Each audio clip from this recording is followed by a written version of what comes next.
Salut à tous et bienvenue sur la chaîne de Morgenstern Printing. J'espère que vous avez passé des bonnes fêtes de fin d'année 2024. On attaque 2025 avec une vidéo un peu particulière puisque c'est tout simplement un guide d'achat d'imprimantes 3D résine en ce début d'année 2025.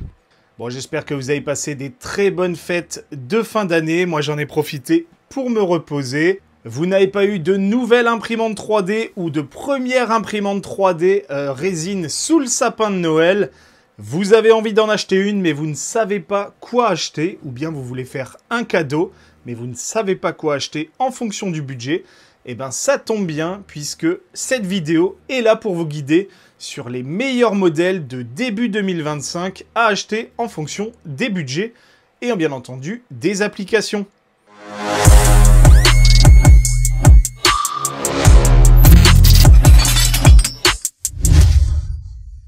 Bien entendu, si vous n'êtes pas abonné à la chaîne, je vous invite à le faire dès maintenant en cliquant sur le bouton d'abonnement et également en cliquant sur la petite cloche des notifications pour ne louper aucune des prochaines vidéos. Toutes les machines présentées dans cette vidéo sont disponibles directement dans la description via mes liens affiliés. Et donc si cette vidéo vous aura permis de trouver la machine qui vous correspond en fonction de votre budget, n'hésitez pas à passer par ces liens affiliés. De la même manière, si vous n'êtes pas encore abonné à mes autres comptes Instagram et TikTok sur lesquels je diffuse d'autres types de contenus, n'hésitez pas à le faire, je vous mets également les liens dans la description. Cette vidéo va se découper en plusieurs parties. La première partie va tout simplement aborder les imprimantes petit format, donc des imprimantes qui sont plutôt destinées aux débutants, mais pas que, également aux professionnels. Et du coup, il y aura plusieurs tranches de budget. Donc on va démarrer à des budgets de 150 € jusqu'à des budgets d'environ 300 €. On abordera ensuite le thème des machines moyen format pour les gens qui ont un budget un peu plus conséquent ou les gens qui ne veulent pas passer par le petit format pour débuter. Donc là, le budget ira à la grosse louche entre 300 € et 700 €. Donc là, vous voyez, hein, la plage est beaucoup plus large. Aussi bien des machines destinées aux débutants qu'aux personnes expérimentées, les machines ne seront pas les mêmes et je vous expliquerai bien entendu les avantages et les inconvénients des modèles qui existent sur le marché. Enfin, on abordera le thème des machines grand format. Donc pour les gens qui ont déjà passé les étapes du petit format ou du moyen format, personnellement je déconseille les grands formats pour les débutants. Néanmoins, si vous voulez vraiment vous lancer sur un grand format, c'est possible. Même si personnellement, je pense qu'il y aura tellement d'échecs à votre démarrage que vous auriez pu acheter une petite machine ou une machine moyen format avec le prix de tout ce que vous allez rater en impression 3D résine à votre démarrage. Avec potentiellement en plus des dommages sur la machine qui devront être réparés. Donc grand format, moi c'est plutôt un format que je conseille aux gens qui ont déjà de la bouteille en impression 3D résine. Si vous avez fait de l'impression 3D filament, sachez que cette expérience ne sert à rien du tout si vous voulez démarrer l'impression 3D résine. Je trouve même que c'est un handicap de faire du filament et de se dire « je fais de l'impression 3D filament, je suis en confiance, je veux tout de suite une machine de course, je veux un grand format parce que moi j'ai déjà des grands formats ». Eh ben vous êtes con, voilà, on va être clair. Alors désolé si c'est un peu abrupt, peut-être que vous l'avez fait, hein, mais je pense que vous vous êtes vite rendu compte de votre erreur et surtout que la technologie et les connaissances que vous aviez dans le filament ne vous servent à rien du tout en impression résine.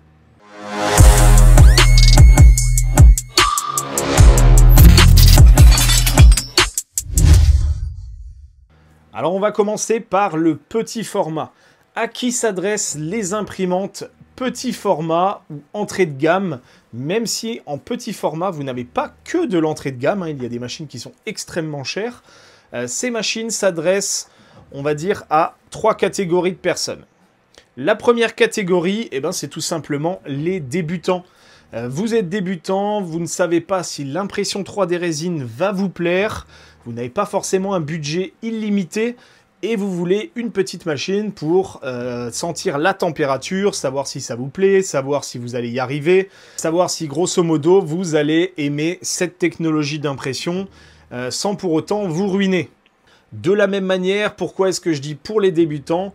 C'est une petite machine avec un petit volume d'impression, c'est-à-dire que quand vous allez faire un échec d'impression, eh ben, la machine ne va pas vous coûter trop cher, puisque vous n'allez pas utiliser énormément de résine pour sortir des impressions 3D.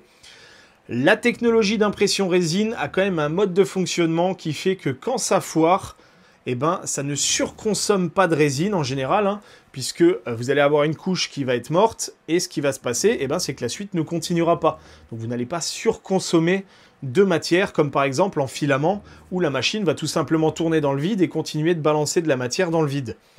Donc la machine petit format a cet avantage-là, elle coûte pas cher, elle vous permet de voir si ça vous plaît, de vous familiariser avec la technologie, avec les logiciels, et en même temps, quand vous avez un problème, eh ben, ça ne vous coûte pas non plus des 1000 et des 100.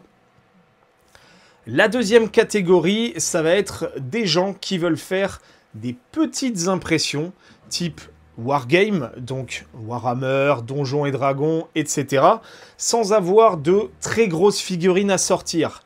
Si vous faites par exemple du Warhammer, et que vous jouez, je ne sais pas moi, du Space Marine, eh ben, il n'y a pas de problème, vous pourrez sortir des escouades de Space Marine sans problème sur ces machines-là. Par contre, à partir du moment où vous allez vouloir lancer des grosses figurines type char, type avion, type bateau, enfin bref, tout ce qui est plus grand qu'une figurine, on va dire, de taille normale ou moyenne, hein, un prince démon ou un démon, voilà, une bête, de la cavalerie, un monstre, pas de problème pour les sortir sur les machines petit format. Par contre, quand vous allez vouloir sortir des véhicules grand format, et ben là, vous allez vite vous retrouver bloqué. Donc, c'est pour ça qu'en général, les gens prennent du moyen format pour pouvoir se dire « Ok, je ne veux pas démarrer avec du petit format parce que je sais exactement ce que je veux imprimer et ce format-là sera vite limitant. » Si par contre, vous ne faites que du petit format, parce que vous jouez des armées ou des factions qui n'ont que des petits formats de figurines, eh ben, cette imprimante sera largement suffisante et vous n'aurez pas besoin d'investir plus d'argent dans une machine plus grande qui ne vous servira finalement que une fois par mois ou quelque chose comme ça. Parce que qui veut dire machine plus grande veut dire aussi hauteur plus grande. Si vous n'utilisez pas toute la hauteur d'impression, eh ben c'est pareil, c'est un investissement qui ne sert pas. Le but d'une machine moyen format ou grand format, c'est pour imprimer des pièces dont la hauteur et la largeur vont tout simplement ne pas rentrer dans une machine petit format. Par contre, vous pouvez très bien découper vos pièces et les mettre sur une machine petit format. Ça, c'est largement faisable. Donc voilà, la catégorie des petites machines va également servir à cette seconde catégorie de personnes. La troisième catégorie de personnes qui peuvent être intéressées par ces machines petit format, ce sont les personnes qui cherchent une précision d'impression extrême. Ce sont les machines petit format qui ont les meilleures résolutions d'écran du marché, c'est-à-dire que ce sont les machines qui ont la plus grosse précision du marché. Plus vous montez sur une machine grande, plus ça va être compliqué de trouver une machine avec une bonne résolution et donc de sortir des pièces de qualité. Donc forcément, les personnes qui vont être plus particulièrement intéressées par ces machines, ça va être les dentistes ou les prothésistes dentaires hein, qui font de l'impression médicale, les bijoutiers, donc les gens qui créent des bijoux en cire perdue en impression 3D, ou des gens qui font de la figurine et qui ont besoin d'énormément de détails, notamment parce qu'ils vont faire un travail de peinture avec énormément de détails ou de finesse. Si vous ne connaissez pas par exemple la chaîne de El Miniaturista, je vous mettrai un lien juste là-haut, vous irez voir qu'il peint sur des modèles extrêmement détaillés et c'est justement ce niveau de détail et cette finesse de détail qui l'aide à mettre en couleur également son talent sur les figurines. Si par contre vous faites de la figurine type manga, type wargame, décorative mais vraiment très grosse maille, la résolution des machines petit format n'aura pas d'intérêt et c'est uniquement la taille et le prix qui vont conditionner l'achat de cette catégorie. Pour ce guide d'achat, sachez que je ne vous conseillerai que des machines relativement récentes pour une raison très simple, c'est tout simplement l'obsolescence des pièces, la disponibilité des pièces de rechange, le SAV, et enfin la facilité à trouver des prix concurrentiels sur Internet actuellement. Bien entendu, je pourrais vous préconiser des machines d'il y a 4 ans qui coûteront pas cher aujourd'hui, mais qui n'ont plus aucun intérêt, tout simplement soit parce que vous ne trouvez plus les pièces, soit parce que la communauté d'impression 3D résine s'est développée aujourd'hui sur les nouvelles machines, donc les anciennes. Voilà, il y a très peu de personnes à l'époque qui faisaient de l'impression 3D résine sur ces machines-là, j'en faisais partie, je les connais, mais je ne vois pas l'intérêt de ne pas avoir de communauté qui peut vous aider en cas de problème si vous n'avez pas une machine récente. De la même manière, sachez que si vous voulez économiser des sous en achetant une machine d'occasion sur le Bon Coin, sur Vinted ou je ne sais quelle autre plateforme, sachez que ça sera à vos risques et périls, tout simplement parce que en impression 3D résine, vous pouvez facilement flinguer la machine. Visuellement, elle sera propre, c'est-à-dire que votre machine, vous prenez des photos, elle a l'air neuve.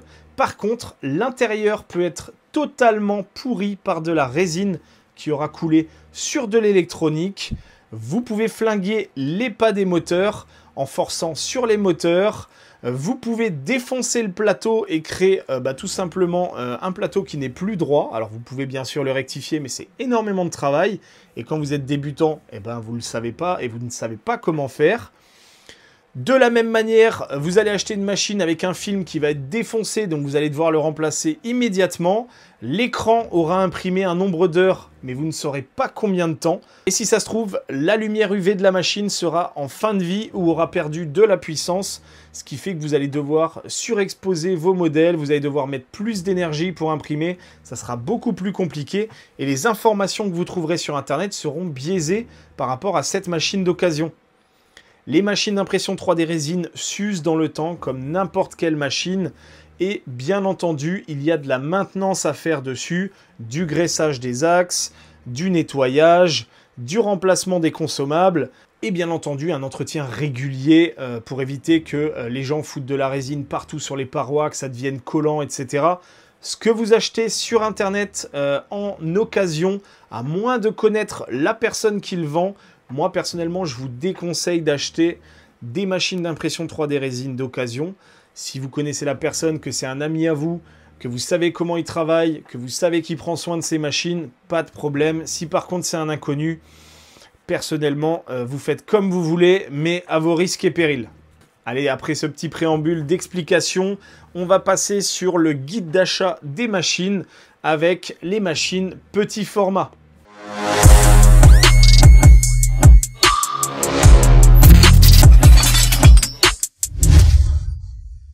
La première machine dont on va parler, c'est tout simplement la Elegoo Mars 5. C'est une petite machine destinée aux débutants, petit budget, entrée de gamme. Alors, pourquoi cette machine? Je la mets dans ce guide d'achat. Tout simplement parce que c'est la machine la moins chère actuellement pour démarrer, avec des technologies plus ou moins fiables. On va en parler dès maintenant.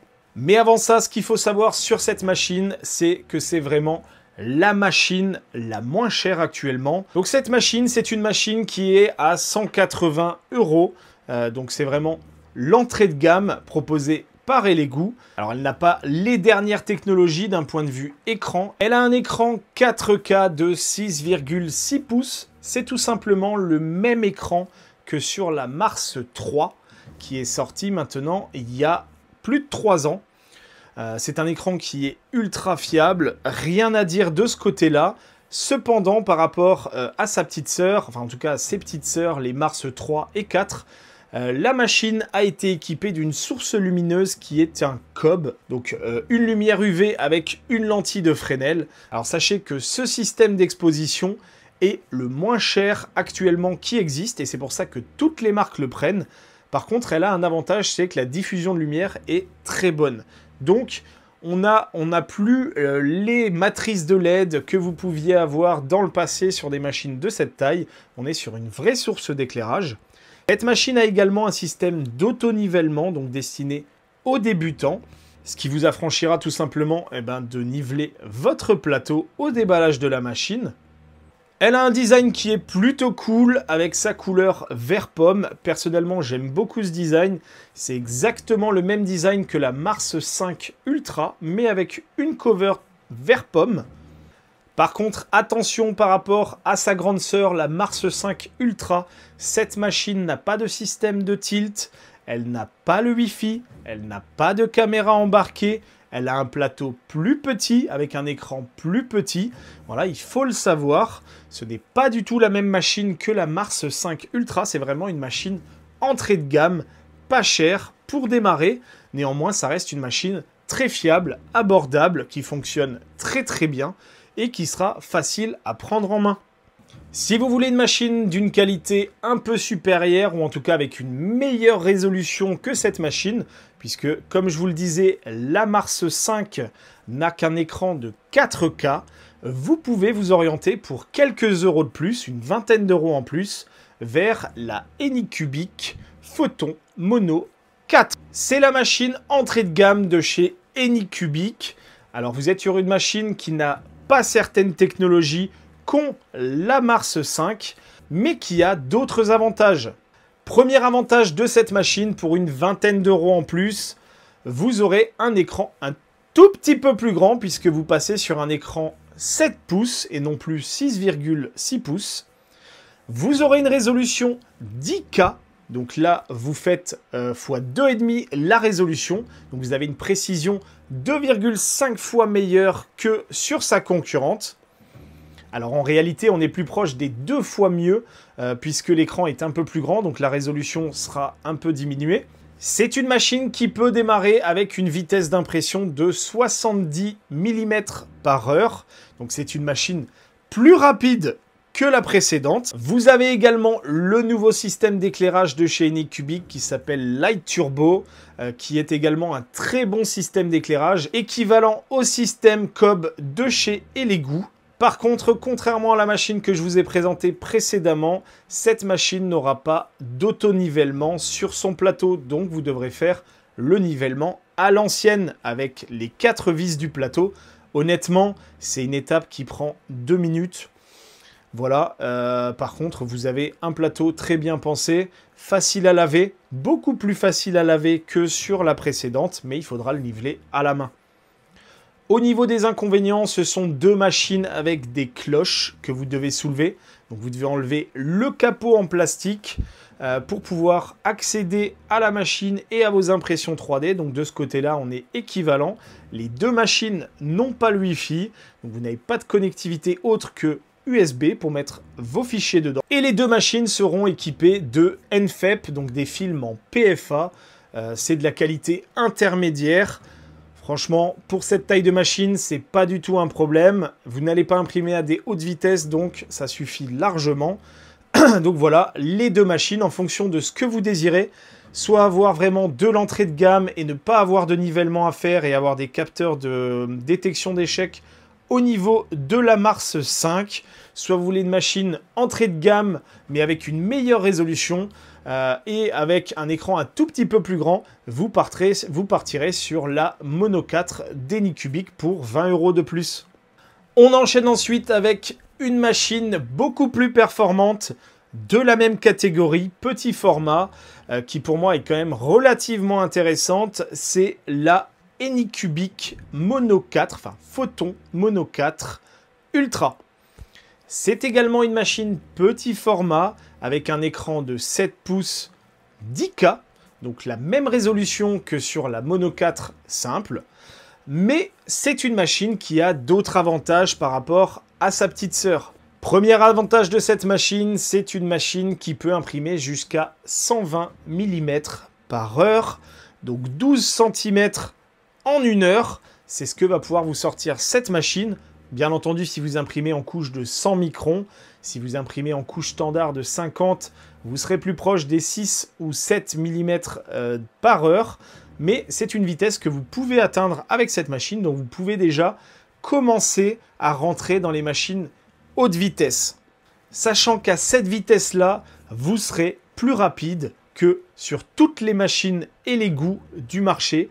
Donc c'est une première machine qui a été sortie par Anycubic et qui vous permet déjà d'imprimer beaucoup plus rapidement que 90% des machines du marché hors Anycubic, hein, puisque toutes les Anycubic qu'on verra par la suite, alors la plupart sont beaucoup plus rapides que celle-ci. Par rapport à sa petite sœur, elle gagne la connectivité Wi-Fi, la connectivité par l'application Anycubic disponible sur votre téléphone portable et également en connectivité via votre ordinateur. Donc c'est-à-dire que vous allez pouvoir lancer vos impressions directement depuis l'ordinateur ou par clé USB, c'est vous qui ferez le choix. Mais vous allez également pouvoir suivre l'impression 3D depuis votre téléphone portable. Donc vous allez, si vous avez une erreur d'impression, l'application vous préviendra et vous dira d'aller vérifier. Vous pouvez savoir quand votre impression est terminée, vous pouvez voir l'avancement de votre impression. Donc vraiment une machine qui commence à rentrer dans la connectivité de l'imprimante 3D. De mon point de vue, cette imprimante commence à être intéressante pour démarrer dans les bonnes conditions, notamment parce que c'est une imprimante qui rentre dans la haute vitesse, ce qui n'était pas du tout les deux imprimantes précédemment, sachant que le jour où vous voulez acheter une machine plus récente et de plus grand format, ces machines seront toutes en haute vitesse.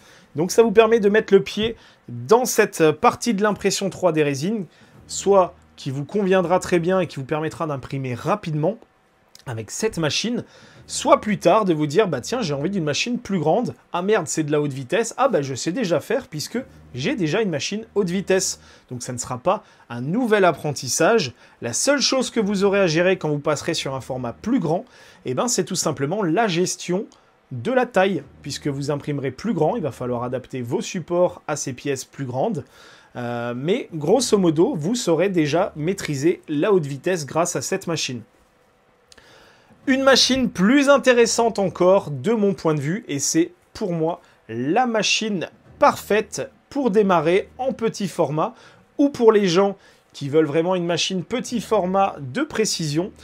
On est sur la Elegoo Mars 5 Ultra. Pour moi, aujourd'hui, c'est la machine parfaite début 2025 pour démarrer en impression 3D résine petit format. Certes, cette machine n'a qu'une résolution de 9K. Honnêtement, la différence de résolution entre 10K et 9K, elle est anecdotique. Ce sont des pouillèmes de microns de différence entre la précédente machine, donc la Mono 4 Ultra et la Mars 5 Ultra de chez Elegoo. Donc honnêtement, 10K, 9K, vous ne verrez strictement pas la différence. Par contre, clairement, vous verrez la différence entre cette machine, donc la Mars 5 Ultra avec la résolution 9K, et sa petite sœur, la Mars 5 basique, qui elle n'a qu'une résolution 4K. Là, l'écart est énorme en termes de qualité. Donc c'est une machine qui a quand même une très bonne résolution pour cette taille-là, l'une des meilleures du marché. Elle est juste après la Mono 4 Ultra et la Mono 4. Néanmoins, elle a d'autres avantages, tout simplement parce que cette machine a le système d'autonivellement, comme sa petite sœur, hein, la Mars 5 basique. Donc vous n'avez pas la question du nivellement du plateau à faire au déballage de la machine.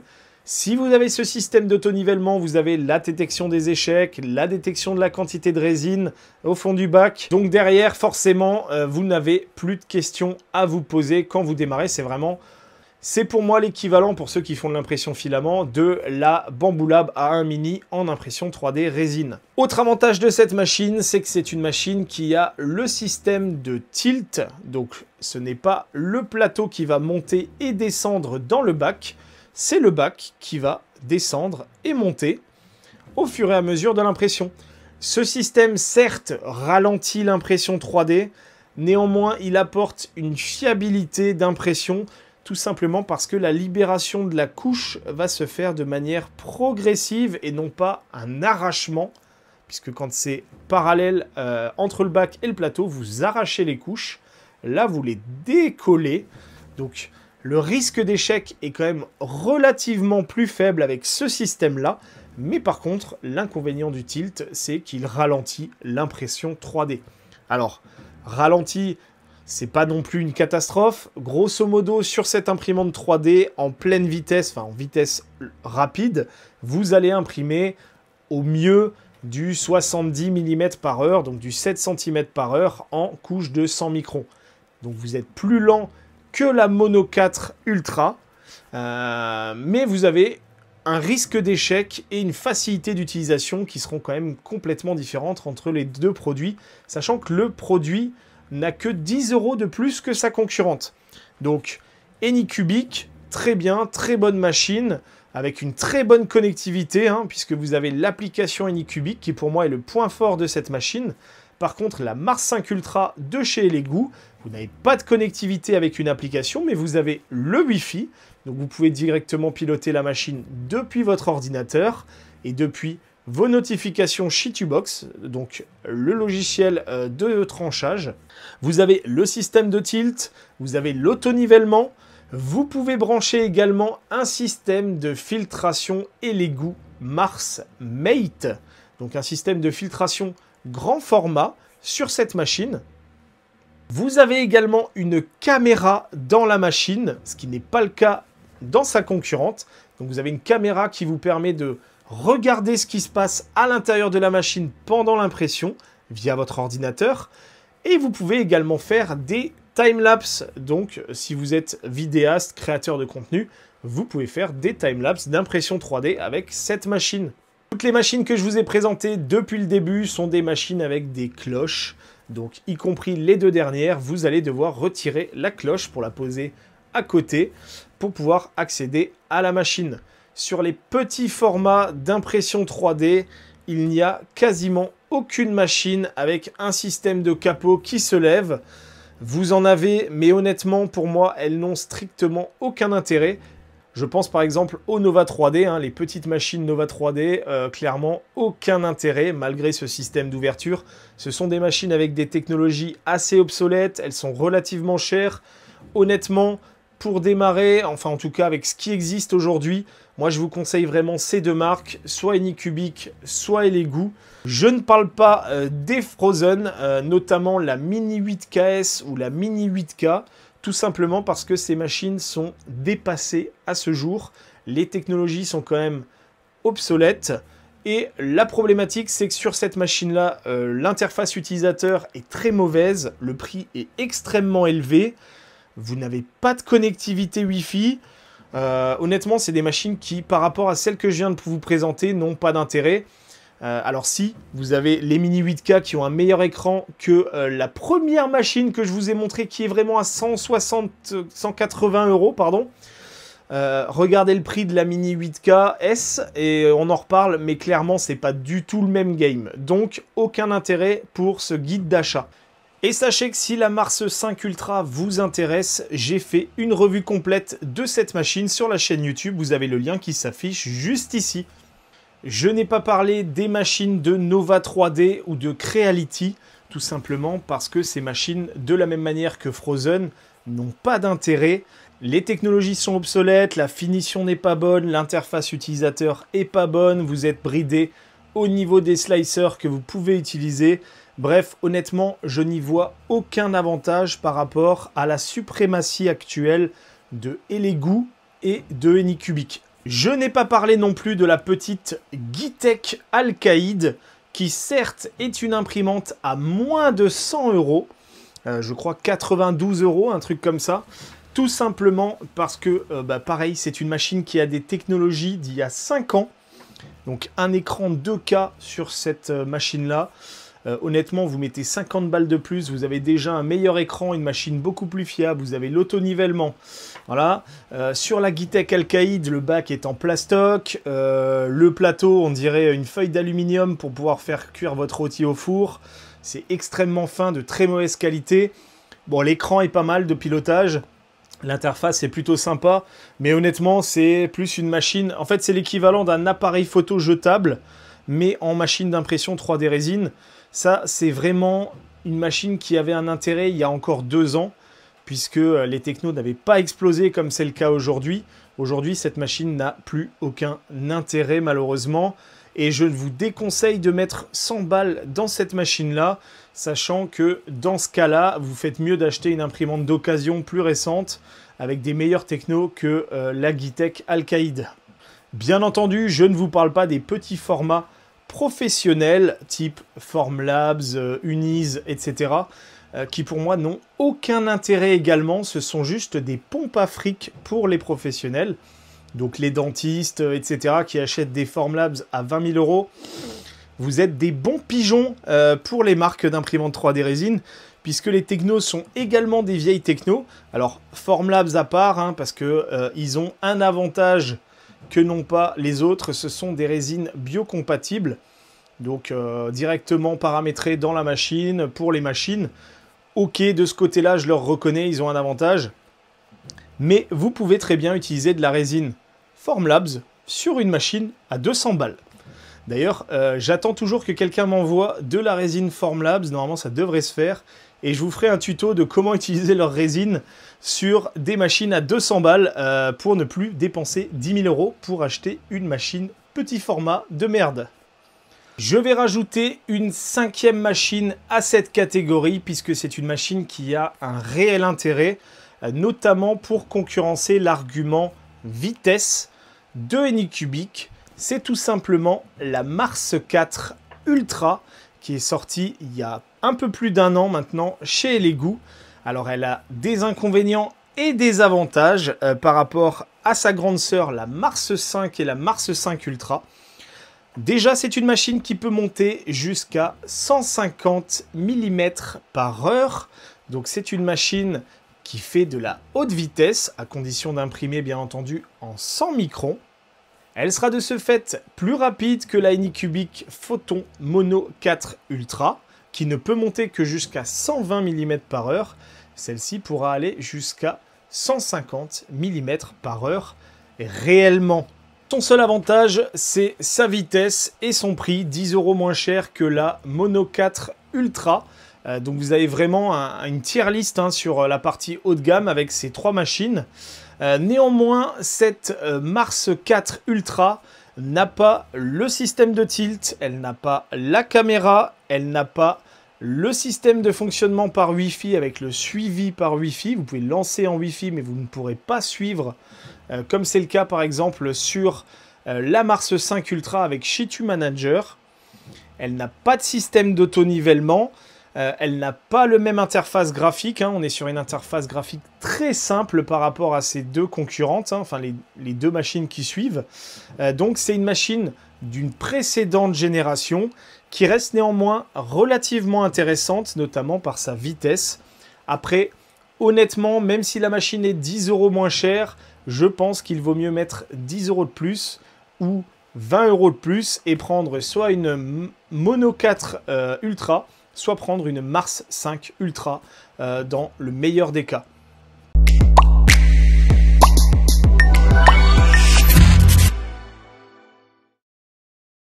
Du coup, je vous ai préparé un petit tableau récapitulatif qui va vous indiquer justement les différences d'un point de vue prix, d'un point de vue résolution, d'un point de vue technologie, présente, pas présente.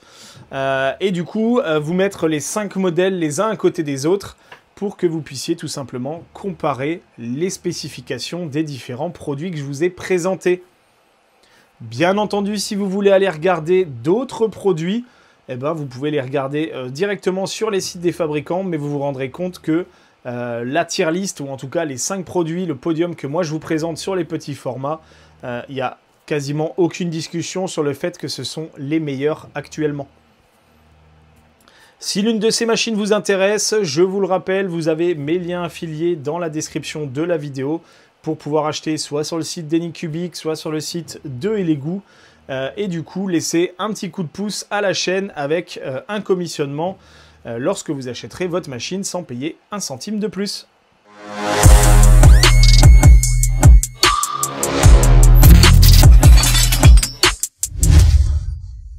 Les petites machines sont terminées, on va passer aux machines moyen format, le format le plus polyvalent des imprimantes 3D résine, tout simplement parce que la taille d'impression est intermédiaire.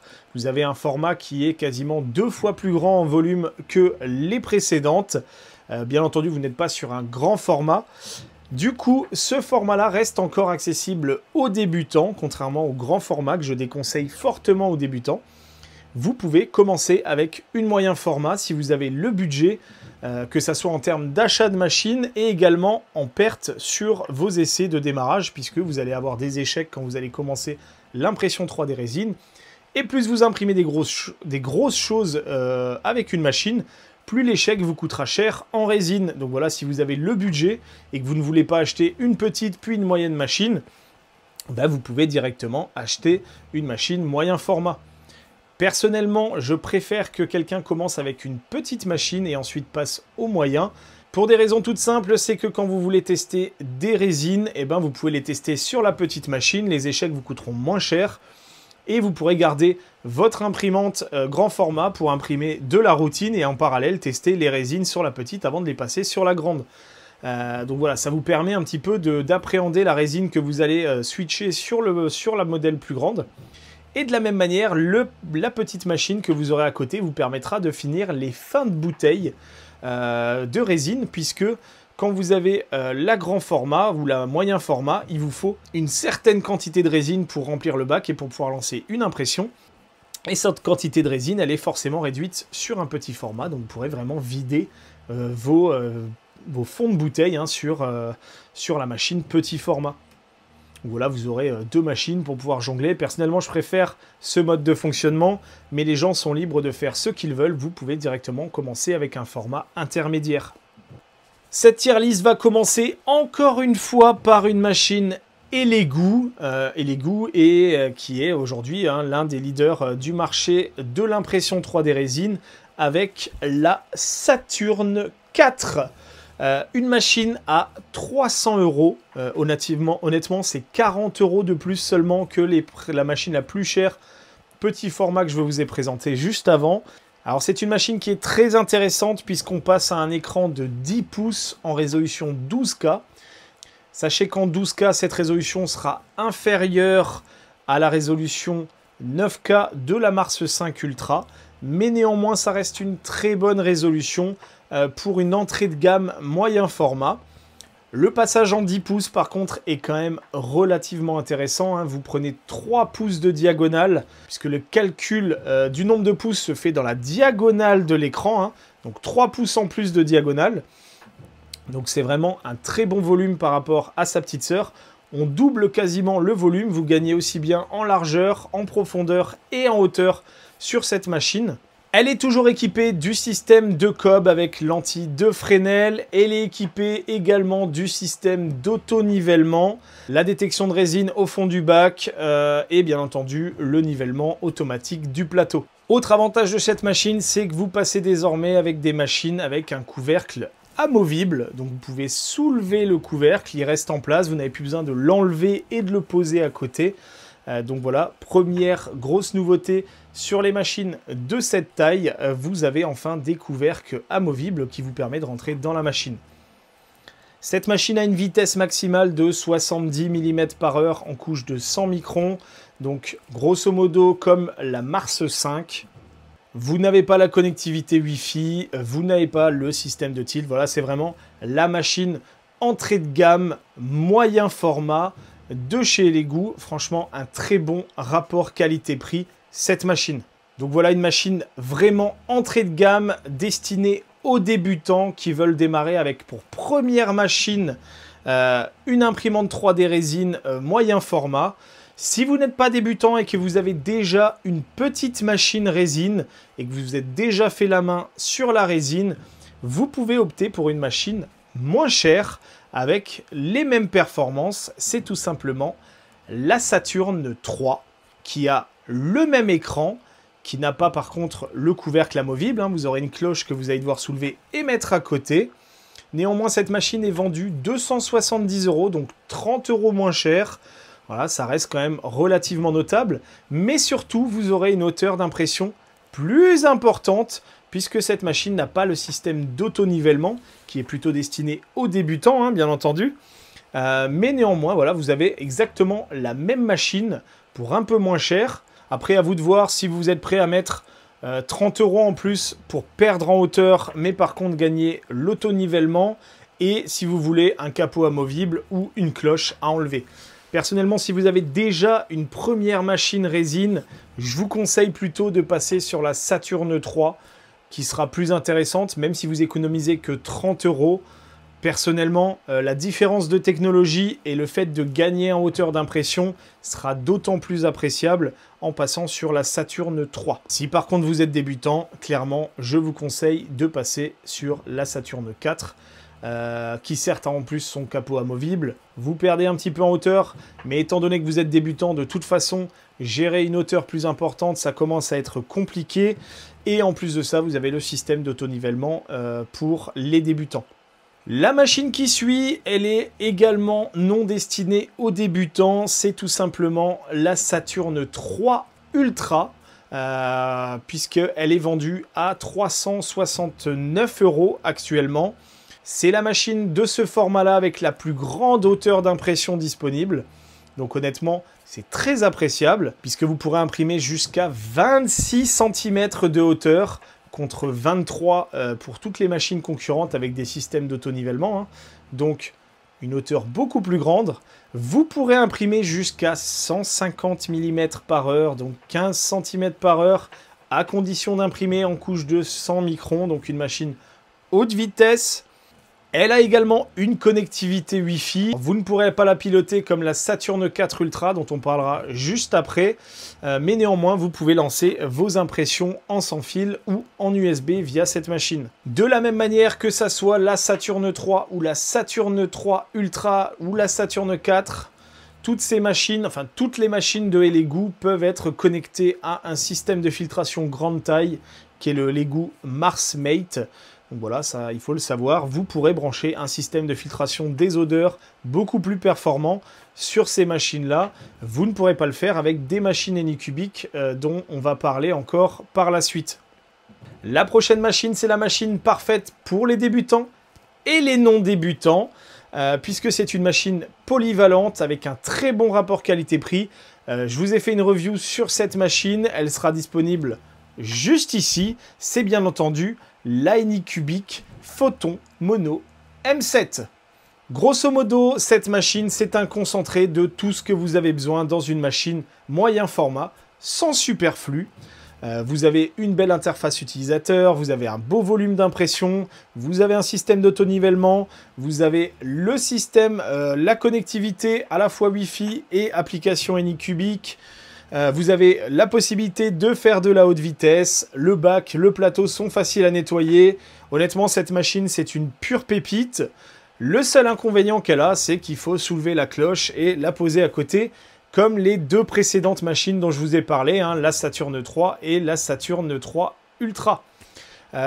Contrairement par exemple à la Saturn 4 qu'on a vu juste avant. Donc cette machine, vraiment une très bonne pépite. Personnellement, je vous conseille de regarder la revue complète. Vous allez voir pourquoi est-ce que je parle de cette machine avec autant d'amour. Honnêtement, c'est une machine que j'aime énormément. Elle est très efficace. Elle fonctionne très bien. Il y a zéro superflu. La maintenance, elle est ultra facile. J'adore cette machine. Néanmoins, il y a une machine qui, pour les débutants, je trouve, a quand même son avantage. Pour un prix équivalent, puisqu'on est sur le même prix, c'est la Elegoo Saturn 4 Ultra. Alors, elle a des avantages, elle a des inconvénients. Son avantage, c'est la caméra, que n'a pas malheureusement la Anycubic Photon Mono M7. Elle a le système de tilt, qui permet une libération plus progressive des couches, et qui donc vous permettra de faire de la résine plus technique que la Anycubic Photon Mono M7 si vous êtes débutant. Et elle a le couvercle amovible que n'a pas la Anycubic Photon Mono M7. Voilà les avantages de cette machine, en tout cas si vous êtes débutant. L'inconvénient de la Saturn 4 Ultra par rapport à la Photon Mono M7, c'est la lenteur d'impression, puisque cette machine est quasiment 2,5 fois plus lente que la M7. Donc la M7 vous permettra, si vous le souhaitez, d'aller 2,5 fois plus vite que sa concurrente, la Saturn 4 Ultra.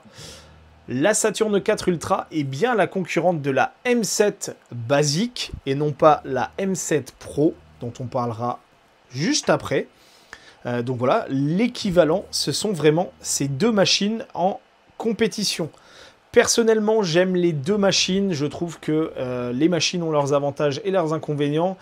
Personnellement, moi j'ai un faible pour la M7 tout simplement parce que j'adore imprimer très vite. Je n'aime pas passer des heures à attendre que mon impression est finie. Mais pour quelqu'un qui s'en fout totalement de la vitesse, je pense que la Saturn 4 Ultra est plus agréable et plus facile à prendre en main que la M7. Donc la M7, on va dire débutant plus, alors que la Saturn 4 Ultra, débutant total, ça passera sans problème. Ah, et j'oubliais, la M7 a un plateau et un bac qui sont beaucoup plus faciles à nettoyer que celui de la Saturn 4 Ultra. Voilà, donc facilité d'utilisation, personnellement, c'est pour ça que je préfère la M7, mais les deux machines sont vraiment très bien et vous ne ferez pas de fausses notes en achetant soit l'une, soit l'autre. Vraiment, vous pouvez y aller les yeux fermés. Le top du top, la Rolls-Royce des imprimantes 3D résine moyen format actuellement, c'est tout simplement la Anycubic Photon Mono M7 Pro. Cette machine, c'est tout simplement la bête de course de Anycubic. Vous êtes sur une imprimante moyen format, toujours avec un écran 14K en 10 pouces. Vous avez une vitesse maximale de 180 mm par heure, bien sûr en couche de 100 microns. Donc ça veut dire 18 cm en 1 heure. C'est une furie cette machine. Si vous n'avez pas vu encore la review de cette machine, sachez qu'elle est disponible juste ici. C'est la machine la plus rapide du marché actuellement. Elle n'a aucune concurrente. Toutes les dernières machines qui sont sorties ne sont pas aussi rapides. Bien entendu, on est sur un budget plus important. On est à 550 €. Ça commence à piquer. Néanmoins, c'est une machine avec un écran 14K, une lumière ultra uniforme avec la technologie Light Turbo 3.0 de chez Anycubic, la connectivité Wi-Fi, la connectivité via l'application, le système d'auto-nivellement, un écran très grand pour piloter la machine, plus grand que tout ce qui existe sur les autres machines, et ça franchement ça fait plaisir. Un système d'auto-remplissage, un système de filtre, et enfin un bac chauffant. Donc ça, ce n'est pas un système additionnel que vous pouvez rajouter dans la machine et qui vient chauffer l'environnement. Là, c'est le bac qui est chauffant et qui peut être auto-nettoyant également, hein, puisque vous mettez de l'alcool à l'intérieur et vous avez un programme de nettoyage. Mais ce bac est chauffant, il vient chauffer la résine, ce qui permet d'atteindre les vitesses que je vous ai annoncées auparavant de 18 cm par heure. Aujourd'hui, cette machine n'a aucune concurrente. La seule autre machine qui se rapproche de celle-ci d'un point de vue vitesse, c'est tout simplement sa petite sœur, la Anycubic Photon M7 basique, qui sur le papier peut atteindre 150 mm par heure.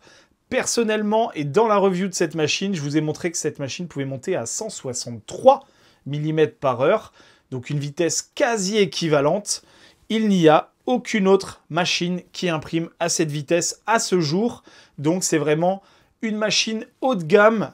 Attention, vous n'imprimerez pas à ces vitesses-là quand vous êtes débutant, mais ce sont les possibilités de cette machine. C'est le maximum que peut offrir cette machine. Donc vous pouvez très bien imprimer en tant que débutant avec une vitesse relativement faible et au fur et à mesure de votre progression, arriver à des vitesses ultra hautes. Donc c'est l'avantage de cette machine. L'avantage du bac chauffant sur cette machine, c'est également le fait de pouvoir imprimer de la résine technique ou dans des environnements froids. Actuellement, dans mon atelier, il fait à peu près 15-20 degrés. 20 degrés, ça passe. 15 degrés, c'est déjà limite pour pouvoir imprimer des résines et encore plus de la résine technique. Donc, cette machine, avec son bac chauffant, vous permettra de faire cela. Pour moi, actuellement, c'est la Rolls-Royce des imprimantes 3D résine. Bien entendu, si vous achetez les machines que je vous ai citées précédemment, vous ne ferez pas des mauvais achats. Au contraire, c'est dépendant de votre budget, de votre expérience et également de ce que vous voulez mettre dans une imprimante 3D résine. Si vous vous en foutez de la vitesse, rien ne sert de prendre une Photon Mono M7 Pro puisque Ce que vous aurez en plus par rapport à la M7 basique, vous aurez une imprimante qui ira tout aussi vite. Le seul avantage, c'est le bac chauffant et le système d'auto-remplissage. Voilà, vous aurez un écran un tout petit peu plus petit sur la M7 basique, mais ça fera très bien l'affaire. Donc voilà, en fonction de ce que vous voulez, vous n'allez pas prendre la même imprimante. Dans les imprimantes haut de gamme, mais beaucoup plus chères, on va parler d'une autre imprimante qui pour moi est très intéressante, c'est la Uniformation GK3 Pro. Cette machine a un écran un tout petit peu plus petit, hein, on est sur 9,6 pouces si je ne me trompe pas. Par contre, on a une résolution 16K, et donc là, ça devient très intéressant puisque sur cette machine, vous allez approcher la résolution des imprimantes petit format avec les meilleures résolutions. Donc pour les gens qui cherchent une précision extrême et du moyen format, eh ben c'est une imprimante qui est relativement intéressante.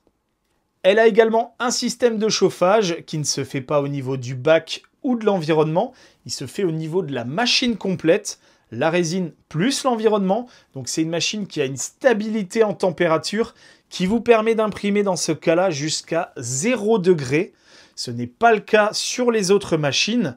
Par contre, on est sur un budget qui est quand même beaucoup plus conséquent, hein. On est aux alentours de 750 €. Ça commence à piquer. Honnêtement, Uniformation, machine haut de gamme. J'ai la Ultra qui est juste là. J'ai la Pro qui est juste à côté derrière. C'est vraiment une machine haut de gamme. Vous avez le capot amovible. Vous avez le système de verrouillage du bac ultra simplifié. Vous avez le système de plateau ultra simplifié. Vous avez le système de chauffage de l'environnement de la machine. Vous avez également une caméra embarquée. Je ne vous ai pas encore fait la review de cette machine. Ça arrivera très bientôt. Le système de filtration des odeurs est beaucoup plus efficace chez Uniformation que chez tous les concurrents. Donc si vous ne voulez pas investir dans un système de filtration d'air type Marsmate pour les égouts, sachez que les Uniformation feront très bien le job. D'un point de vue fiabilité, ce sont des machines ultra fiables. La maintenance est ultra simple. Un remplacement des écrans sur une Uniformation, ça prend 5 minutes. Contrairement aux autres machines où vous devez démonter la moitié de la machine. Donc voilà, des machines vraiment très bien pensées. L'écran de pilotage est amovible. Gros point fort. Connectivité Wi-Fi. Bref, cette machine, c'est vraiment du haut de gamme. Le seul inconvénient de cette machine, à ce jour, et selon mon avis, c'est que la machine est relativement lente. On est à une vitesse qui est 2 fois inférieure, par exemple, à la précédente du classement, qui était la M7 Pro. Mais néanmoins, ça reste une machine très intéressante quand vous êtes professionnel, que vous voulez de la qualité, de la fiabilité, une interface utilisateur très agréable, hein, que ça soit sur toutes les machines que je vous ai présentées ou celle-ci. Généralement, les machines haut de gamme, type Frozen, eh ben, je trouve que ça s'est dégradé avec ces dernières années. Autant en 2023, Frozen, c'était le top du top. Autant aujourd'hui, eh ben, je trouve qu'ils sont très en dessous de leurs concurrents, avec pourtant des prix pratiqués beaucoup plus chers. Et donc, c'est pour cette raison que vous ne voyez aucune Frozen dans la tier list de ce guide d'achat 2025. Malheureusement, je ne vous ai pas encore sorti la vidéo sur la Mighty Revo 12K. Les rushs sont faits, je n'ai juste pas encore eu le temps de vous monter la vidéo. Elle arrivera très bientôt sur la chaîne, mais clairement, ça a été une très grosse déception par rapport à sa petite sœur à l'époque quand elle est sortie. La Mighty, quand elle est sortie, 8K, c'était une petite révolution. Malheureusement, la 12K, comme vous pouvez le voir, elle ne figure pas du tout dans ce classement. Elle est trop chère, la qualité de finition n'est pas folle. L'imprimante n'a pas de vitesse ou de technologie révolutionnaire. Bref, c'est une machine qui pour moi n'a plus aucun intérêt en 2025. De la même manière, vous ne voyez aucune Creality. La Creality Mage ou la Creality Mage S 14K, c'est tout simplement une grosse hérésie cette machine. Elle n'est pas fiable, le design est mauvais. Elle est chère pour les performances qu'elle peut atteindre. Sur le papier, ils annoncent des vitesses qui ne sont pas du tout tenables. Honnêtement, cette machine, c'était une des pires machines que j'ai pu tester. Les gens arrivent à imprimer avec, comme toutes les imprimantes 3D résine, mais d'un point de vue conception et fiabilité, je ne vous conseillerais pas du tout cette machine. Bien entendu, si vous êtes aficionado de Creality, que vous aimez cette marque, que vous avez envie de les soutenir, vous pouvez également trouver mon lien affilié dans la description, mais personnellement, ce ne sont pas des machines que je conseille à ce jour. Même si Creality a quand même fait d'énormes efforts pour mettre un pied dans la résine, ils font des efforts continuellement pour essayer de progresser et de rattraper leurs concurrents. Aujourd'hui, on le voit bien, ils mettent l'accent sur le filament pour pouvoir venir sur le multicouleur. La résine, ils l'ont un peu mis de côté après l'échec de la Mage S. Mais je pense que ce n'est qu'une question de temps avant que Creality revienne avec une bonne machine résine. Vous ne voyez pas non plus de Nova 3D. Je suis actuellement en train de tester la Whale 4 Ultra de chez Nova 3D. C'est une imprimante haut de gamme avec un écran 16K, avec un bac chauffant, enfin en tout cas il y a un environnement chauffant, avec filtration d'air. Voilà, c'est une machine qui se veut haut de gamme de chez Nova 3D. Mais néanmoins, pour moi, elle ne peut pas figurer dans ce classement à ce jour. Vous le verrez dans la review pourquoi. Je ne veux pas vous en dire trop pour l'instant, puisque l'intérêt, c'est quand même que vous regardiez la review quand elle sortira. Il y a des points intéressants, il y a des points moins intéressants, mais pour moi, à ce jour, au prix auquel elle est vendue, elle ne peut pas encore figurer dans ce classement. Une machine qui ne figurera pas non plus dans ce classement et qui pourtant est déjà chez moi, c'est tout simplement la Saturn 4 Ultra version 16K. De la même manière, je ne l'ai pas mise dans ce classement puisque je n'ai pas le droit de vous révéler d'informations sur cette machine avant la date de sortie officielle. Donc moi, je la teste depuis 15 jours. Honnêtement, je n'ai pas encore le prix définitif de vente, mais je pense que ça sera une machine qui va très bien se positionner dans ce classement-là. Est-ce qu'elle sera au-dessus de la M7 Pro? Est-ce qu'elle sera en dessous? Je ne peux pas vous en dire plus. Il faudra attendre la review qui devrait sortir normalement la semaine prochaine pour pouvoir avoir votre avis définitif. Mais sachez que je vous donnerai l'information d'où se positionne cette machine par rapport à la tier list ici présente.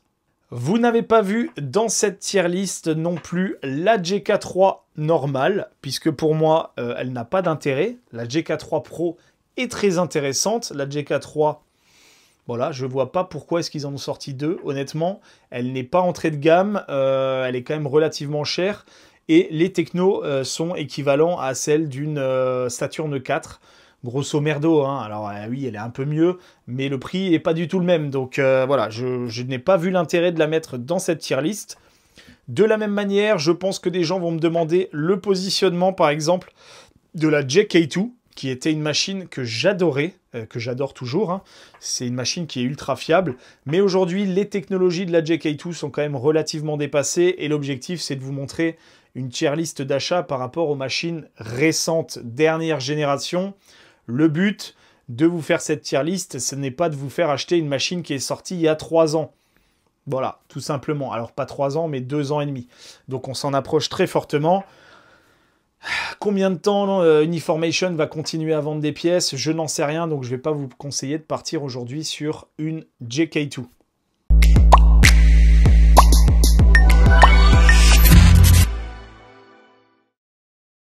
Voilà pour les machines moyen format. Comme vous pouvez le voir, on démarre à 260 €. On monte quasiment jusqu'à 750 €. Hein, donc ça va du simple au double en termes de prix. La fourchette est beaucoup plus large.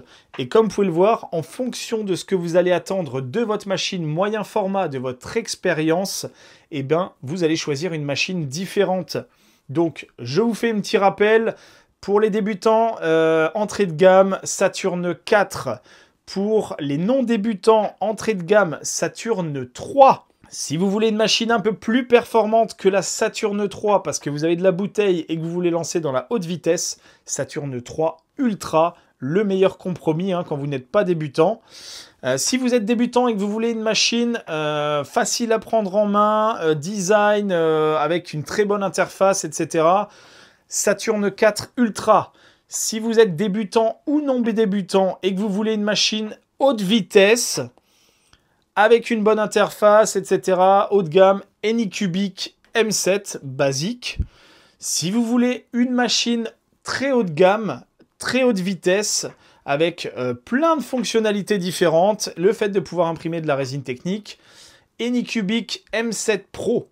Si vous voulez une machine très haut de gamme sans la haute vitesse, malheureusement, mais quand même avec une vitesse relativement élevée, JK3 Pro de chez Uniformation. Et ça va être mon guide d'achat machine moyen format de ce début 2025.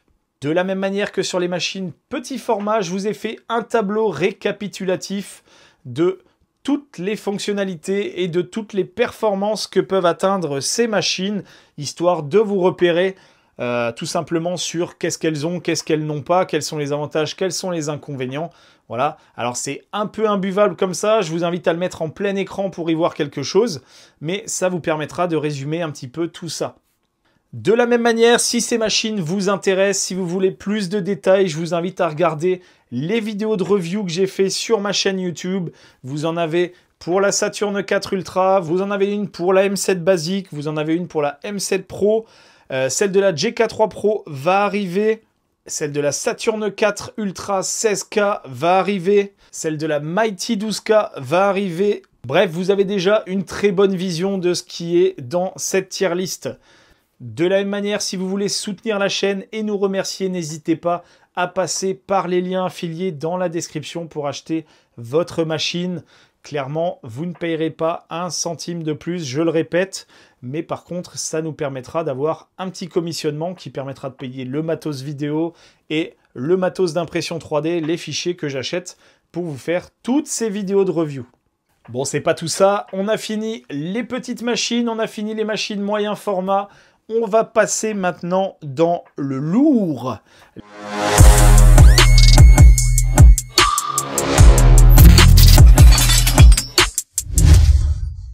Les machines grand format.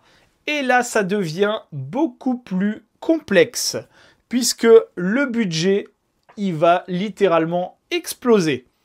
On va passer d'un budget d'environ 600 € jusqu'à un budget d'environ 2500 €. Donc là, ça commence à piquer. Là, c'est vraiment des gens qui sont motivés. Ils sont vraiment limités par le moyen format. Ils ont besoin de quelque chose de plus grand. Ils ont besoin de quelque chose parce que c'est une activité professionnelle et ils ont besoin de débiter de la quantité. Donc, c'est plus rapide de lancer des grands plateaux que de lancer des petits plateaux, puisque en impression résine, vous ne perdez pas plus de temps quand vous lancez un plateau plus grand. Donc sachez que vous gagnez en rentabilité plus votre plateau est grand. Mais par contre, comme d'habitude, ça se fait au détriment de la qualité. Donc on va bien sûr parler de toutes les imprimantes que je vous conseille en ce début d'année 2025, de la moins chère jusqu'à la plus chère. Il y a des machines que je n'aborderai pas en détail et je vous expliquerai bien entendu pourquoi. Mais l'objectif est toujours de vous conseiller au mieux sur l'achat de la machine pour ce début d'année 2025. La première machine de cette tier list, vous vous en doutez, elle est juste ici, c'est la fameuse Elegoo Jupiter SE, donc seconde édition. Je ne parlerai pas de la première édition de cette machine qui n'était pas forcément fiable, qui était ultra encombrante et qui en plus a été un petit peu une catastrophe d'un point de vue lancement, même si après la machine, voilà, c'était ce que c'était. La Jupiter SE, c'est la stabilisation de la première édition dans un modèle beaucoup plus compact, beaucoup mieux pensé et surtout à un prix ultra abordable puisqu'on commence à 630 € pour une machine avec un énorme plateau, tout simplement parce qu'on est sur un plateau de 12,8 pouces, donc on gagne encore quasiment 3 pouces par rapport à la catégorie taille moyenne, par rapport à du petit format, en tout ça fait quasiment 6 pouces de plus, c'est énorme. Donc, je rappelle, 1 pouce, 2,54 cm, donc 2,8 pouces. Vous êtes quasiment à, allez, on va dire, à quasiment 7 cm de diagonale en plus. Voilà, c'est pas négociable. C'est-à-dire que vous prenez votre diagonale qui faisait déjà 25 cm, vous rajoutez 7 cm. Voilà, c'est vraiment pas mal du tout. Par contre, comme je vous le disais, ça se fait au détriment de la qualité d'impression. L'écran n'est qu'un écran d'une résolution 6K. Pour l'écran, ça revient à la même qualité qu'un écran 4K sur une machine moyen format ou un écran 2K sur une machine petit format, hein, d'un point de vue qualité, juste pour vous donner un exemple.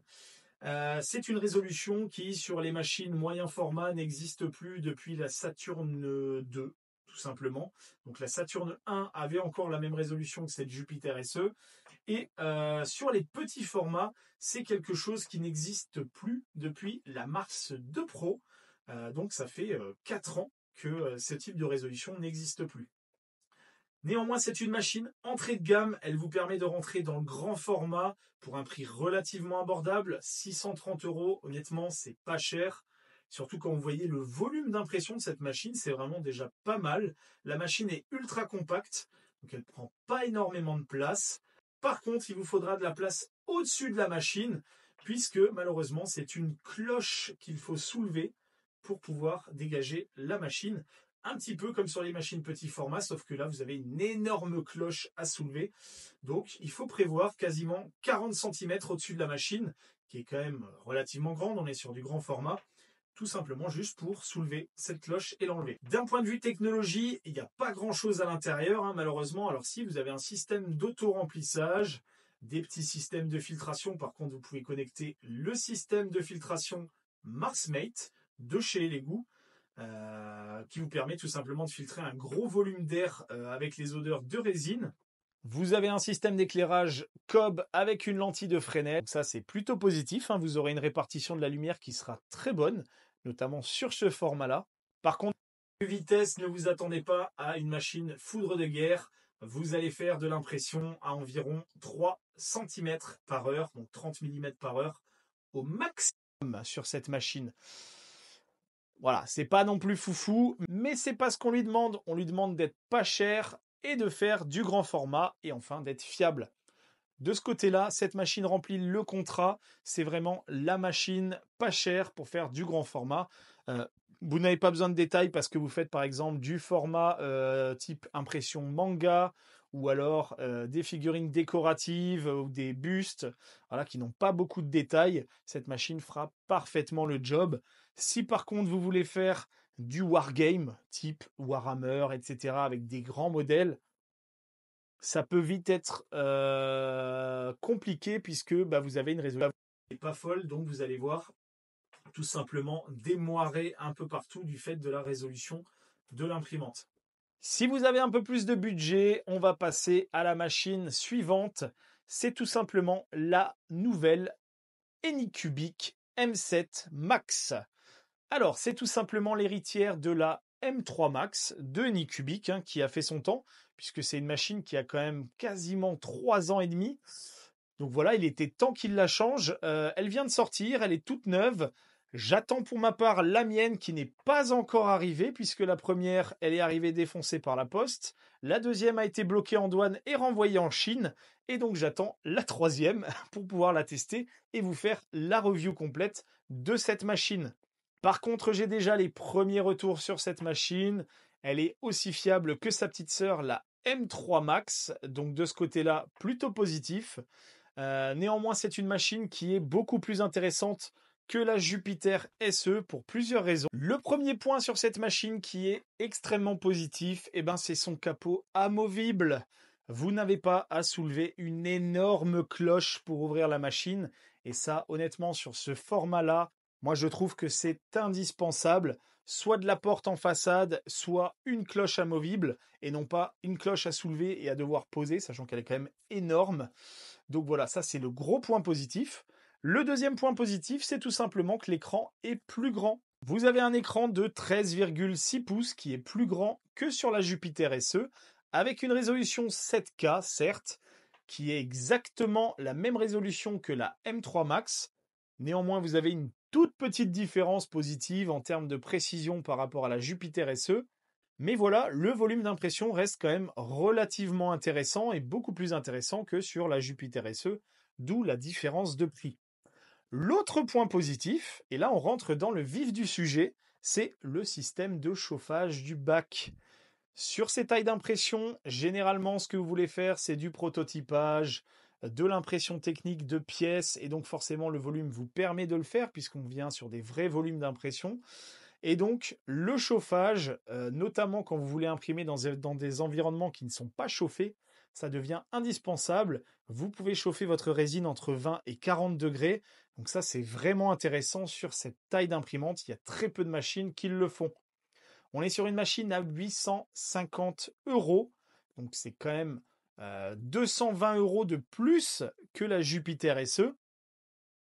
Néanmoins, vous avez le Wi-Fi, vous avez la connectivité avec l'application AnyCubic, vous avez un écran de pilotage relativement grand, je crois que c'est 4,3 pouces.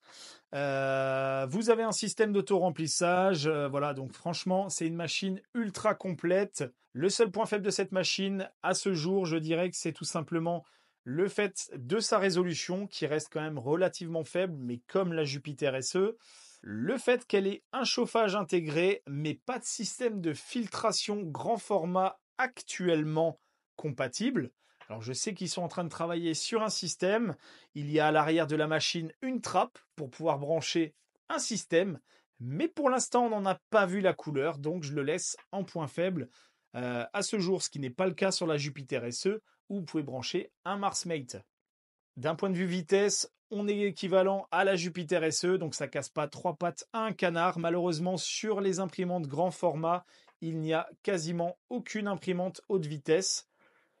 Il y en a bien une, mais est-ce que je vous la conseillerais? On verra ça plus tard dans la vidéo. On va passer maintenant à des machines beaucoup plus haut de gamme, notamment celle qui est derrière moi. On parle bien entendu de la GK3 Ultra. Et sur une machine qui coûte quand même beaucoup plus cher, hein, quasiment le double, on est à 1280 euros grosso merdo.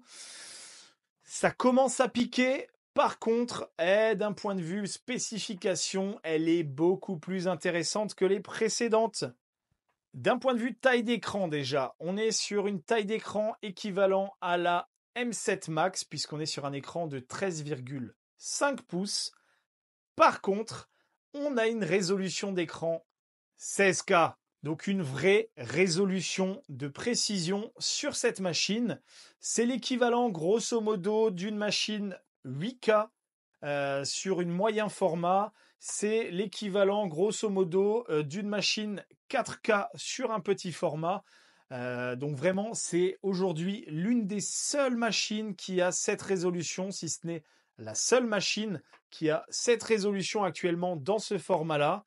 Elle a le système de décrochage du plateau facilité. Honnêtement, c'est du pur bonheur. Moi, j'adore ce système-là. Pareil pour le bac, sans vis, du pur bonheur. D'un point de vue maintenance, cette machine, elle est géniale. Honnêtement, cette machine, d'un point de vue design, c'est une pure pépite. Si vous voulez bien entendu plus d'informations sur cette machine, c'est une machine sur laquelle j'ai fait une review. Elle est disponible juste ici. Et honnêtement, pour moi, à ce jour, c'est le meilleur rapport qualité-prix dans ce format-là. Certes, elle est plus chère que les deux précédentes. Par contre, d'un point de vue intérêt et polyvalence, c'est pour moi la plus intéressante de toutes les machines de ce classement. Bien entendu, elle a les mêmes capacités que les précédentes. Auto-remplissage, filtration de l'air.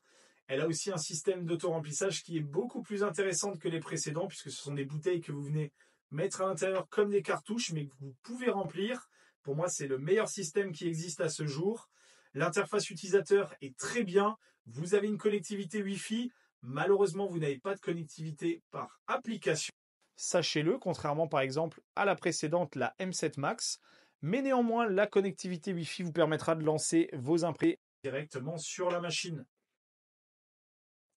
Après, honnêtement, chez Uniformation, ce qui est intéressant, c'est tout simplement le design global de la machine, la partie maintenance et réparabilité. C'est des machines qui sont ultra faciles à réparer. D'un point de vue vitesse, eh ben, ça casse pas toujours trois pattes à un canard, malheureusement. On est toujours sur des vitesses lentes. Donc, il n'y a pas de machine haute vitesse dans cette tier list. Voilà, c'est la vie. Comme ça, pour l'instant, les marques n'ont pas décidé d'investir beaucoup d'argent sur la haute vitesse grand format. Ils ont préféré augmenter la résolution des machines avec cette machine qui est la première. Et honnêtement, je trouve ça très bien puisque sur ces formats-là, vous êtes plutôt sur des machines professionnelles. Voilà, je pense que c'est secondaire. Les gens, ils lancent l'impression, ils se barrent du taf, le lendemain ils reviennent, c'est imprimé. Voilà, pas forcément besoin d'être derrière. Alors, on va ensuite parler d'une machine encore plus chère, qui est intéressante pour un seul point. Parler tout simplement de la Phrozen Mega 8KS. Alors c'est une machine qui est aux alentours de 1700 €, donc là ça commence à piquer. Néanmoins c'est une machine qui est intéressante puisqu'elle a un écran de 15 pouces, donc un volume d'impression plus grande que les machines précédentes, et c'est toujours son seul avantage. Voilà. On va s'arrêter là-dessus, mais néanmoins si c'est le point qui est limitant pour vous, malheureusement vous n'aurez pas le choix que de prendre cette machine. En tout cas, si vous avez ce besoin-là et ce budget-là.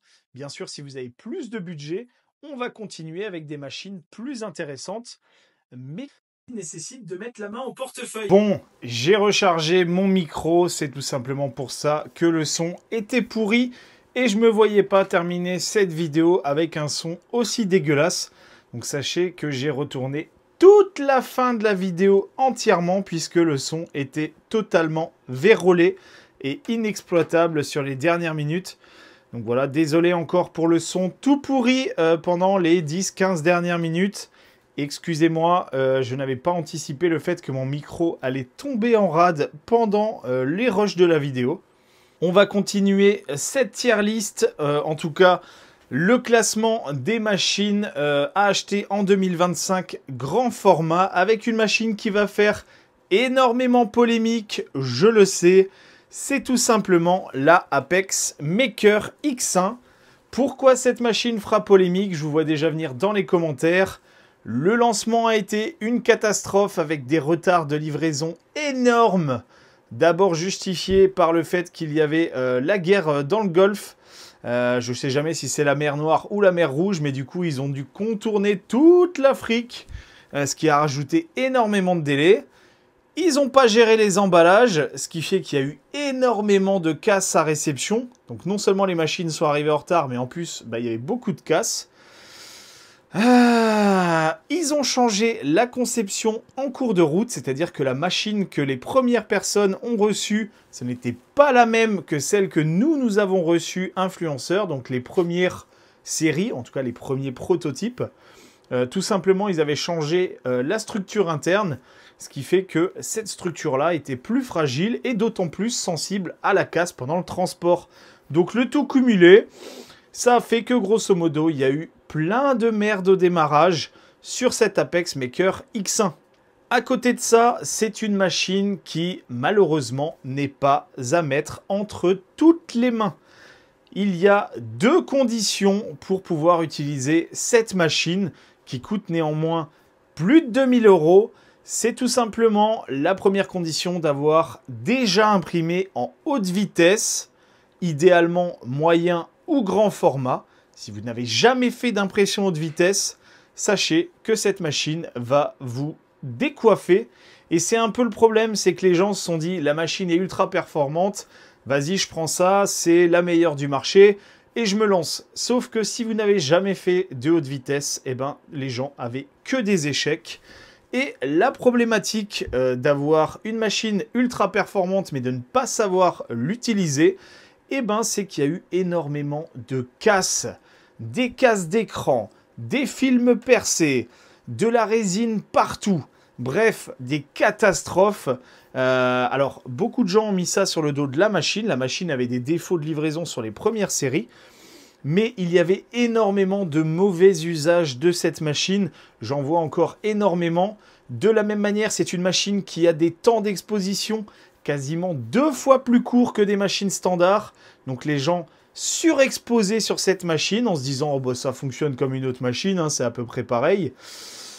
Voilà. Honnêtement, un temps normal d'exposition sur cette machine en couche de 50 microns, c'est 0,8 secondes par couche. C'est pas 2 secondes par couche. Donc, les gens exposaient 2 fois trop, ce qui fait qu'en fait, ils sortaient des blocs de béton. Et du coup, ça abîme le FEP, enfin, ça abîme le TCF. Et après, derrière, c'est impossible d'enlever les supports, peu importe les supports que vous avez. Donc, beaucoup de mauvaise utilisation de cette machine. Donc, Premier point pour pouvoir utiliser cette machine, c'est tout simplement d'avoir déjà imprimé en haute vitesse.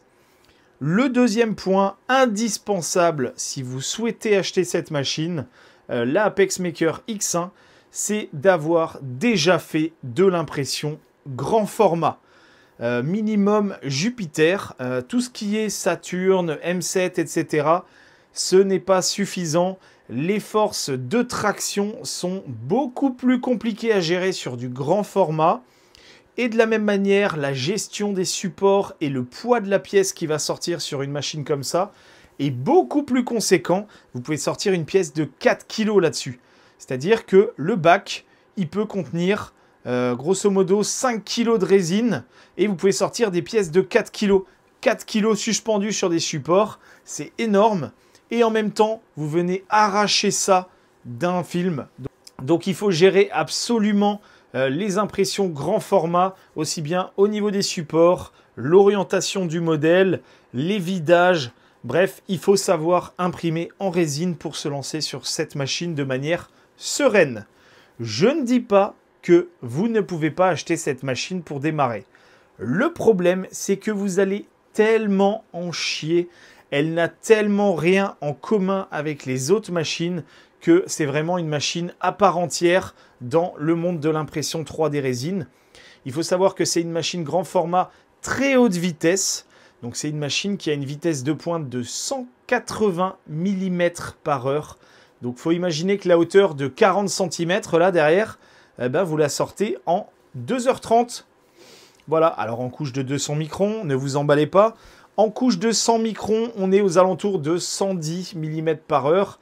Donc, grosso modo, les 40 cm, vous les sortez en 4 heures. Voilà. Il n'y a aucune machine qui fait ça, hormis celle-ci. Et c'est pour ça que je tenais quand même à la mettre dans cette tier list.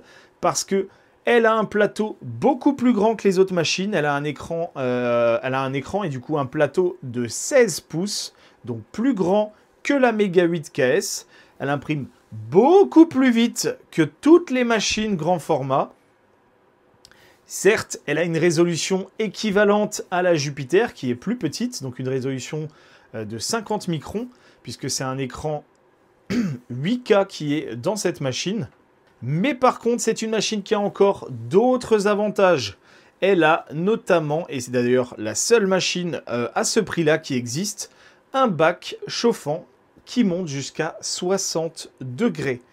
Donc vous pouvez faire de la résine technique et surtout ça permet d'accélérer énormément les impressions puisque quand vous chauffez votre résine, vous pouvez accélérer les mouvements du plateau, vous pouvez réduire le temps d'exposition et enfin vous pouvez travailler des résines techniques très visqueuses.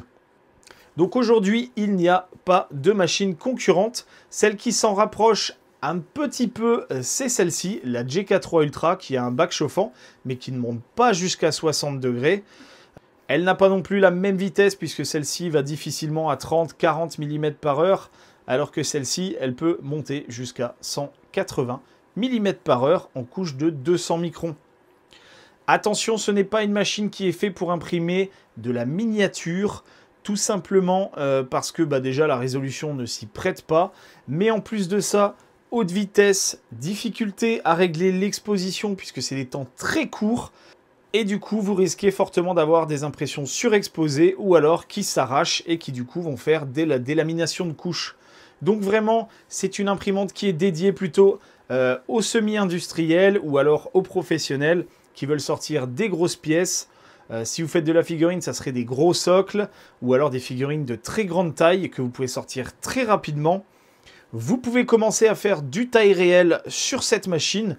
Le volume, il est juste hallucinant. Et bien entendu, ça sert à faire de la pièce technique. Donc voilà, hormis le fait que, oui, le démarrage était très compliqué, aujourd'hui, vous avez la possibilité d'acheter cette machine chez un revendeur français qui a son stock en France et qui surtout, d'après les dires que j'ai eu du revendeur quand j'étais à la Formnext, il vérifie toutes les machines avant de les envoyer, ce qui fait que le seul risque que vous pouvez avoir au transport, c'est un risque franco-français. Vous vous affranchissez de tout le risque Chine-France. Voilà, donc de ce côté-là, c'est quand même une certaine sécurité. De la même manière, c'est une machine qui n'est pas à mettre entre toutes les mains, puisque si vous flinguez l'écran LCD de cette machine, sachez que l'écran coûte 300 €. Voilà, voilà, voilà, donc ça pique, et sachez qu'un écran de cette taille, alors c'est vraiment une tablette hein, le machin, hein. Donc si vous flinguez l'écran, ça peut aller très très vite, puisque ben, forcément vous avez un écran avec une plaque en verre au-dessus, vous mettez une merde et vous venez appuyer avec le plateau avec une vitesse extrêmement élevée, ben, c'est simple, hein, le verre il pète, donc voilà. C'est des écrans qui sont quand même très fragiles, parce que justement plus vous montez en taille, plus l'écran peut être cassé rapidement, donc voilà, quand vous cassez un écran sur cette machine, forcément vous vous en rappelez. Je le sais, j'en ai d'ailleurs cassé un, bah, je crois la première semaine où j'ai eu la machine, parce que bah, j'ai fait comme avec mes autres machines grand format. J'ai dit vas-y c'est bon, au pire il reste une petite merde. Mais ce que j'avais pas pris en compte, c'était la haute vitesse sur cette machine, qui est venue en fait défoncer mon écran en descendant avec ce qui restait au fond du bac. C'est une machine qui a un auto-remplissage qui est plutôt... bon, voilà, je ne l'utilise pas du tout, hein. Honnêtement, il n'est pas performant. Elle a une caméra, mais c'est une caméra très cheap, façon AliExpress, donc je n'utilise pas du tout non plus. Les fonctionnalités que j'aime énormément sur cette machine, c'est le grand écran tactile. 7 pouces, ça c'est du bonheur. Si je ne me plante pas, hein, mais en tout cas, c'est le plus grand écran qui existe sur une imprimante 3D résine, on va dire grand public, et ça fait plaisir. L'interface est très belle, elle est très complète d'ailleurs, on peut tout régler sur cette machine, donc ça c'est plutôt bien. Et après ben forcément le bac chauffant et la haute vitesse pour sortir des pièces très grandes très rapidement. Moi c'est pour ça que j'utilise cette machine. De la même manière que sur les machines petit format et moyen format, je vous ai fait comme avant un tableau récapitulatif de toutes les machines que je vous ai mis dans cette tier list, avec les spécifications techniques de ces machines pour pouvoir vous y retrouver hein, d'un point de vue prix.